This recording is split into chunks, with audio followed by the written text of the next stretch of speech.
doivent être à tout point respectées, notamment la question liée à la restructuration totale et à la mise en place d'une nouvelle CENI, les questions liées à l'assainissement du fichier électoral et la question de l'organisation des communales et des élections locales au premier semestre de l'année 2016. Nous refusons de nouveau ces écarts et ces dérives de la CENI qui décidément fait la démonstration qu'elle n'est ni compétente ni impartiale et qu'elle est en train de faire le jeu du pouvoir et elle se met donc dans l'incapacité d'organiser désormais en Guinée des élections transparentes. C'est pour ça que nous exigeons qu'elle soit restituée, nous exigeons une nouvelle CENI et ceci fait partie donc des revendications majeures de l'opposition républicaine. Nous avons, sur un tout autre point, parlé de l'actualité nationale. Et sur ce point, nous avons évoqué le problème de la baisse du prix du carburant. Nous avons déploré que le gouvernement soit resté muet à l'appel du peuple de Guinée.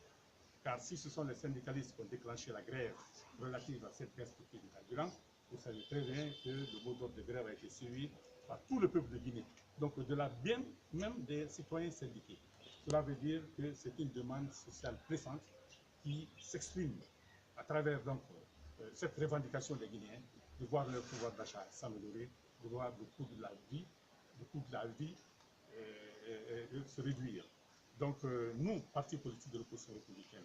nous exigeons du gouvernement la baisse effective du prix du carburant conformément à son engagement dans un autre accord social qu'il a violé, en plus de l'accord politique, de rendre le prix du carburant à la pompe flexible et de donc l'adapter et le moduler en fonction de l'évolution des cours mondiaux des produits pétroliers. Nous exigeons donc que ce prix soit revu à la baisse et nous allons faire en sorte que par des manifestations, par du lobbying, par différentes voies et moyens prévus par notre Constitution, par nos lois, que le gouvernement arrive à accéder à cette demande du peuple de Guinée. Donc nous n'excluons pas du tout de reprendre dans les plus prochains jours, si nos revendications n'étaient pas entendues et prises en compte, reprendre nos manifestations sur les places et sur les voies publiques. Ceux qui pensent que l'opposition républicaine est affaiblie, ceux qui pensent qu'elle n'a plus de capacité de mobilisation,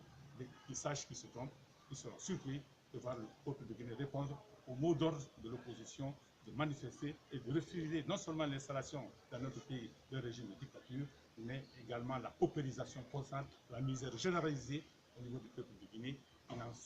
qui n'en supporte plus de vivre de la façon la plus médiocre et la plus misérable qui soit, alors qu'en face, tout le monde distingue l'enrichissement illicite, tout le monde voit qu'il y a des clans qui sont proches du pouvoir, qui vivent nettement